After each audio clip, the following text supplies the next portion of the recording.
when does that first running back come off the board? And so I've got Dallas Cowboys at 56 taking Jonathon Brooks, Texas running back. If Brooks makes it to 56, I just have a hard time seeing Dallas pass on him. Whoever they draft is going to play an immediate role in some way, shape, or form. With Brooks, he was viewed by many as running back one before the ACL injury. Cowboys have never been shy about taking risks on injury or character guys in that second round. They never will be shy about doing it. You factor in Brooks' talent, the Cowboys connections, just the need at the position, and it just makes a ton of sense. Could he be gone at 56? Yeah, sure. That's definitely a part of this. We've never seen a running back fall that far. The first running back off the board. The only other time we've seen a running back in the history of the draft, the only other time we've seen a running back fall outside the top 50 was Bishop Sankey in 2014. He was like 54th overall. So if the first running back doesn't go till 56, we're making draft history. And, I think some teams might be scared off by that ACL.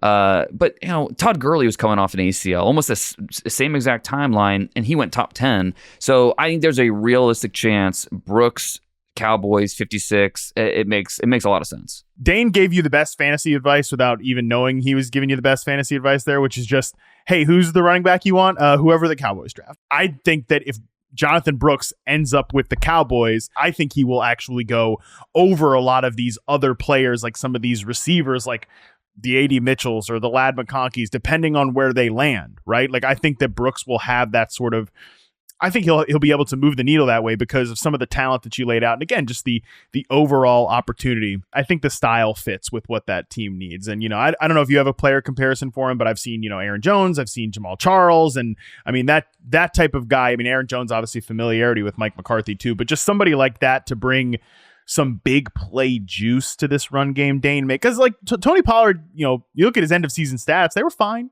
You look at like the team's success rate, they were fine. Just like, nobody that played the Cowboys last year was scared of the run game ever, and I think with Brooks they might be. Well, and it's funny that you mentioned the big play potential specifically because my comp for him, I don't love this comp, but it's who it reminded me of. Stylistically, he reminded me a lot of Kenyon Drake, but I think Brooks has much better vision and actually gives you big play potential. So there's a caveat there. There's a qualifier with that comparison, but stylistically, that's the style of player that I see. It's just I think he's going to be a much more impactful running back than Kenyon Drake ever was.